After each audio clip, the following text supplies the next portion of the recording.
할렐루야. 선하신 주님, 영원토록 찬양받게 합당하신 우리 주 예수 그리스도의 이름을 높여 찬양합니다. 이 아침에 우리와 함께 하실 주님을 기대합시다. 성령 하나님께서 우리 안에 지혜와 계시의 영을 열어주셔서 하나님의 말씀 더 깊이 알게 하시며 오늘도 말씀을 따라 승리하게 하실 것입니다. 10월 17일 화요일 아침 예배 성삼위 하나님께 올려드립니다. 오늘 하나님의 말씀은 민수기 22장 1절부터 20절까지입니다. 민수기 22장 1절부터 20절까지입니다. 이스라엘 자손이 또 길을 떠나 모압 평지에 진을 쳤으니 요단 건너편 곧 여리고 맞은편이더라. 십볼의 아들 발락이 이스라엘의 아모리인에게 행한 모든 일을 보았으므로 모압이 심히 두려워하였으니 이스라엘 백성이 많음으로 말미암아 모압이 이스라엘 자손 때문에 번민하더라.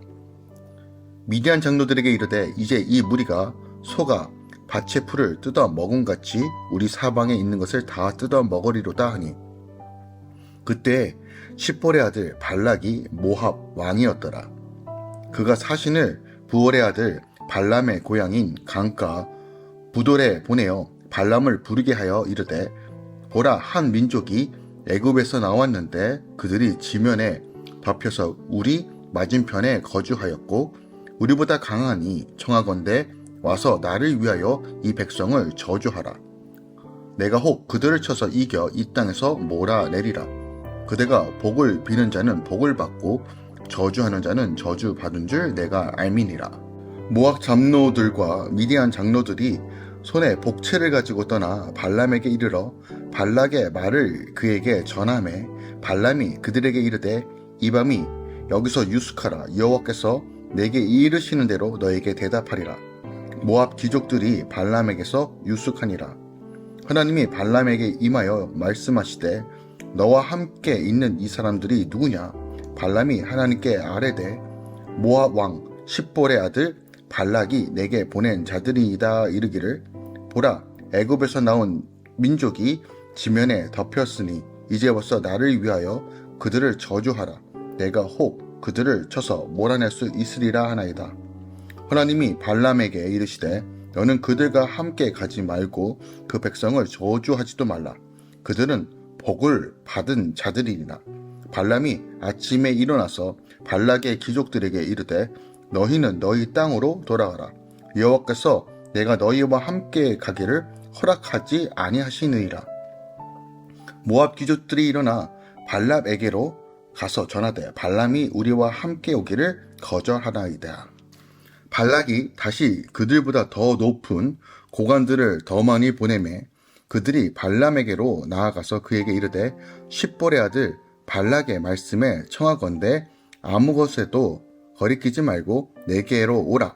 내가 그대를 높여 크게 존귀하게 하고 그대가 내게 말하는 것은 무엇이든지 실행하리니 청하건대 와서 나를 위하여 이 백성을 저주하라 하시더라. 발람이 발락의 신하들에게 대답하여 이르되 발락이 그 집에 가득한 은금을 내게 줄지라도 내가 능히 여호와 내 하나님의 말씀을 어겨 덜하거나 더하지 못하겠노라. 그런즉 이제 너희도 이 밤에 여기서 유숙하라. 여호와께서 내게 무슨 말씀을 더하시는지 알아보리라. 밤에 하나님이 발람에게 임하여 이르시되 그 사람들이 너를 부르러 왔거든 일어나 함께 가라. 그러나 내가 내게 이른 말만 준행할지니라. 아멘. 하나님의 말씀입니다. 오늘 본문은 모압 왕 발락의 이스라엘을 저주하기 위해서 발람을 초청한 사건이 기록하고 있습니다. 바로 이 사건이 그 유명한 거짓 선지자 발람의 이야기입니다. 오늘 두 번에 걸쳐서 발락이 발람을 초청하고 있습니다. 자, 이 말씀을 이해하기 위해서는 당시의 배경을 좀 이해해 볼 필요가 있습니다.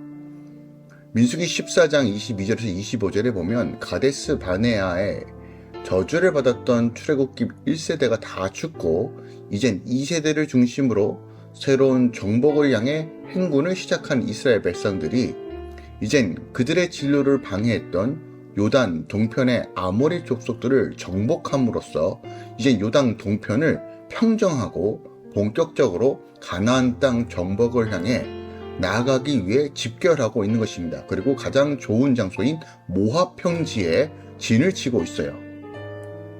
그리고 이젠 요단강만 건너면 출애굽 때부터 지금까지의 그 시간을 이제 마무리하고 본격적으로 가나안 땅 정복에 들어가기 직전입니다. 그런데 모압 왕 발락은 이러한 이스라엘을 두려워합니다. 그래서 급기야 메소포타미아에 있었던 선지자 발람을 초청하여 이스라엘을 저주하고자 한 것입니다. 2번이나 거듭 초청하고 있습니다. 그만큼 이 발락은 이스라엘을 두려워하고 있습니다. 아무것도 하지 않음에도 불구하고 이스라엘이 자신을 망하게 할까봐 두려워하고 있는 것입니다. 하나님께서 이스라엘에게 모압은 치지 말라고 말씀하셨습니다. 그럼에도 불구하고 이 사실을 모르고 있던 발락은 여전히 두려워하고 있습니다. 오늘 본문에 보면 발람은 마치 여호와의 사자인 것처럼 보여집니다. 아마 당시 이것을 여러 가지 각도로 우리가 해석할 수 있지만 영적인 것을 추구했던 사람들은 아마도 여호와가 누구인지는 알고 있었을 것입니다. 그 나름대로 또 여호와 하나님과 대화를 했던 사람이라고도 우리가 조금 추측할 수 있습니다. 이 부분은 영적인 것과 또 어떤 영적인 맥 그리고 어둠의 세력과 빛의 세력을 좀 이해해 볼 필요가 있지만 오늘 이 본문에서 나오는 것들로만 우리가 조금 유추해 보면 발람은 그래도 여호와 하나님을 알고 있었고 여호와 하나님과 대화했다는 사실을 우리가 볼 수 있습니다. 문제는 그가 하나님의 말씀을 들었음에도 불구하고 자의적으로 행동했다는 것입니다. 이게 핵심입니다. 그리고 나중에 우리가 살펴보겠지만 결국 발람의 꾀에 의해서 이스라엘 백성들이 음란을 저지르게 되고 결국 비느하스에 의해서 이 저주가 멈추게 되는 일들이 생깁니다. 그것은 추후에 함께 살펴보도록 하겠습니다. 오늘 본문을 통해서 우리가 더 깊이 묵상해야 될 말씀들을 함께 좀 살펴보기 원합니다. 오늘 우리가 좀 주목할 것은 2절하고 3장입니다. 십볼의 아들 발락이 이스라엘이 아몬인에게 행한 모든 것을 보았고 모압이 심히 두려워하였다라고 말합니다. 아주 재미난 것은요. 38년 전, 이 사건이 있기 38년 전 1세기 이스라엘 백성들이 가데스 바냐에서 정탐을 보냈을 때 오히려 이스라엘 백성들이 가나안 족속들을 두려워합니다. 그 두려움에 눈이 가려져서 하나님의 언약의 말씀을 보지 못합니다. 당시 출애굽 1세대와 2세대들 사이에서 객관적으로 전력이 크게 차이가 없습니다. 거의 같은 수준입니다. 그들에게는 전혀 변화가 없습니다. 늘어난 무기도 없고 어떤 전략적인 전술도 없는 상태입니다. 사람만 바뀌었을 뿐입니다. 그런데 지금 어떤 상황 가운데 있습니까? 오히려 가나안 족속과 그 주위의 족속들이 이스라엘을 두려워하고 있습니다. 그 차이는 무엇입니까? 바로 이 두 세대 간의 믿음의 차이가 분명히 드러나는 것입니다. 전적으로 하나님을 신뢰하고 전적으로 하나님을 믿고 바라보는 자들을 통해서 하나님이 동행하심이 분명히 보여졌을 때 주위와 세상이 예수 믿는 사람, 하나님 믿는 사람을 두려워하는 것입니다. 여러분 이 원리를 꼭 기억하시기 바랍니다. 내 능력과 내 의와 내 자력과 내 힘으로 살아가는 인생이 아니라 주와 함께 동행하는 삶을 샀을 때 세상이 교회와 성도들을 두려워한다는 것입니다. 주님이 우리와 함께 하실 때 그 위엄과 영광이 성도들 통해 드러난다는 것입니다. 하나님의 백성이 하나님을 믿을 때만이 이 세상에서 이기는 유일한 방식이 바로 여기에 담겨져 있습니다. 우리가 하나님을 의지하지 않고 하나님을 믿지 못하면 세상은 여전히 조롱하고 우리의 수치와 우리 아픔을 향해 공격해 옵니다. 그러나 기억하십시오. 내가 주 안에 거할 때 주를 믿는 믿음으로 온전히 걸어갈 때 세상이 감히 주의 성도와 교회들을 위협할 수 없다는 겁니다. 물론 시도 때도 없이 공격할 것입니다. 위협할 것입니다. 고난과 어려움이 있습니다. 그럼에도 불구하고 승리는 주께 있다는 것입니다. 다윗과 골리앗 싸움에서도 우리가 이 비밀을 발견할 수 있습니다. 전투력으로는 전혀 싸울 수 없는 구조입니다. 어린아이 다윗, 10대였던 다윗과 블레셋 장수였던 골리앗과의 싸움. 그러나 핵심은 무엇입니까? 만군의 여호와의 이름으로 나아간 다윗에게 하나님께서 승리를 주신 것입니다. 기억합시다. 우리 하나님은 전능한 하나님이십니다.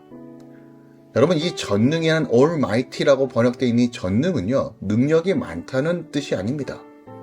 유능하고 능력이 많은 사람들은 세상에 참 많이 있습니다. 그러나 전능은 능력이 많다가 아니라 능력 그 자체라고 말하는 것입니다. 그 하나님께서 말씀하시면 한 나라가 세워지기도 하고 망하기도 하십니다. 그 하나님이 여전히 우리와 함께 하십니다. 이 세상의 모든 흘러가는 것을 생각하여 두렵고 떠는 삶이 아니라 주를 믿는 믿음으로 세워져 갈 때 하나님께서 그의 백성을 지키시고 믿음으로 승리케 하신다는 분명한 진리가 오늘 본문 말씀에 담겨져 있다는 것입니다. 또한 우리가 오늘 본문 말씀을 통해서 주목해야 될 것은 바로 발람 선지자입니다. 그는 이미 하나님의 뜻이 무엇인지 알았습니다. 하나님께서 그들과 함께 가지 말라라고 분명하게 말씀하시며 오늘 12절에 보니까 그 백성을 저주하지 말라, 그들은 복 받은 자들이더라 라고 말합니다. 기억합시다. 복은 하나님과 함께 할 때 누리는 것입니다. 하나님이 복입니다. 그래서 복 받은 자들이기 때문에 저주할 수 없다라고 분명하게 말씀하십니다. 그런데 발람이요, 두 번째 찾을 때 숨은 보화와 이런 것들을 보면서 어떻게 반응하는지 봅시다. 19절에 보니까 그런즉 이제 너희도 이 밤에 여기서 유숙하라. 여호와께서 내게 무슨 말씀을 더 하실지 알아보리라. 이미 알고 있습니다. 발람은 여호와 하나님이 무슨 말씀을 하셨는지 정확하게 알고 있었습니다. 그럼에도 불구하고 하룻밤 더 유하라고 말하면서 혹시 더 말씀하신 것이 있을 수 있다라고 이런 이야기를 다시 한번 합니다. 무슨 말입니까?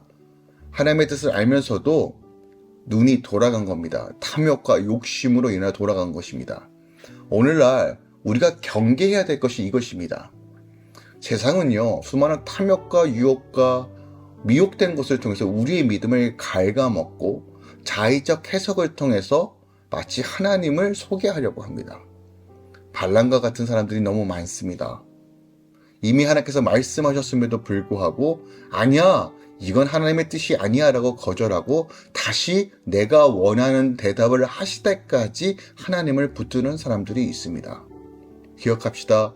기도의 본질적 목적은 내 소원이 하나님께 아뢰는 것이 아니라 하나님의 뜻이 내 뜻이 되기는 것이 기도입니다. 이것이 본질입니다. 그러나 이것이 흐트러지는 많은 부분들은 나 중심적인 신앙생활, 내 유익과 내 만족, 하나님도 내가 부자 되는 거 원하시는 거야, 건강한 거 원하시는 거야 라고 스스로 합리화합니다. 마치 사울처럼요. 사무엘이 오기 전에 자기가 먼저 번제와 제사를 드립니다. 왜 그렇게 했다고 말합니까? 좋은 것으로 하나님께 제사 드리고 싶다라고 말합니다. 하나님께서 다 진멸하라고 말씀하셨는데 자기 나름대로 해석하고 이것이 하나님께서 기뻐하신 거다. 즉 자기의 성현대로 하나님을 믿는 것입니다. 어떻게 그렇게 행동할 수 있는 이유가 무엇입니까? 바로 자기 욕심과 자기 중심적 신앙이 그 근거가 되는 것입니다. 발람도 똑같습니다. 하나님의 뜻을 알면서도 또 이렇게 말합니다. 결국 오늘 마지막 절에 보니까 하나님께서 뭐라고 말씀하십니까? 너를 부르러 왔던 자들과 함께 가라. 내가 내게 이르는 말을 준행하라. 마치 하나님의 말씀을 번복하는 것 같은데 아니요, 번복한 것이 아닙니다. 그래, 그냥 네 마음대로 해라 라는 말입니다. 네 마음대로 하라고 합니다. 죄와 타협하고 죄의 노예로서 하나님께서 방관하고 놔두시는 것입니다. 하나님은 때로는요, 죄인의 심판의 방법은 그들을 그냥 그대로 내버려 두시는 것입니다. 우리가 하나님께서 간섭하시고 우리가 말씀하실 때 우리가 깨어 있으셔야 합니다. 죄와 타협하는 순간 죄의 노예가 됩니다. 하나님의 말씀을 어기어 덜하거나 덜하지 못하겠노라 말했던 발람은 발락의 신하들에게 하룻밤을 더 머물게 하고 더 물으러 가는 이 모습을 통해서 하나님의 뜻을 알면서도 여전히 내 의와 욕심을 향해서 타협하는 이 모습들, 죄의 달콤함과 유혹에 넘어가는 것입니다. 결국 이러한 삶은 결국 멸망의 길로 가는 결과를 만들어냅니다. 발람은 비록 여호와 하나님의 이름을 들먹이며 하나님의 음성을 들었던 자였지만 그 뜻대로 살아가지 못하고 결국 자신의 탐욕과 욕심만 채우기 위하여 살아갔던 자들입니다. 오늘도 마찬가지입니다. 내가 하나님을 믿는다, 하나님을 안다라고 말하면서 여전히 내 유익과 내 목적을 향해 나가는 많은 사람들을 봅니다. 이게 깨져야지만 하나님의 나라를 경험하는 것입니다. 복은 다른 데 있지 않습니다. 하나님과 동행하는 것이 복이고 하나님과 함께 거하는 삶이 승리와 충만의 유일한 방식입니다. 오늘도 주의 말씀에 순종함으로 성령 안에서 하나님의 기쁨과 보호하심과 그 충만함으로 걸어가는 이 아침 되길 예수 그리스도로 축원드립니다. 기도하겠습니다. 사랑하는 주님 감사드립니다. 우리가 발람의 이 메시지, 발람의 미혹같이 넘어가지 않게 하소서. 우리 안에 분명한 믿음, 하나님만 신뢰하고 바라볼 수 있는 믿음과 결단을 허락하소서. 성령 안에 우리 안에 늘 충만케 채우셔서 말씀을 알고 깨달을 수 있는 지혜를 더하소서. 오늘도 할렐루야 교회와 이가 아침에 함께 말씀을 나누는 모든 주의 자녀들 삶 가운데 하나님의 충만함으로 인도하소서. 이제는 우리 주 예수 그리스도의 은혜와 우리 하나님 아버지의 놀랍고 지극하신 사랑과 성령 하나님 내 지극동 충만 역사하심이 이제부터 영원까지 함께 계시길 축원하노라. 아멘.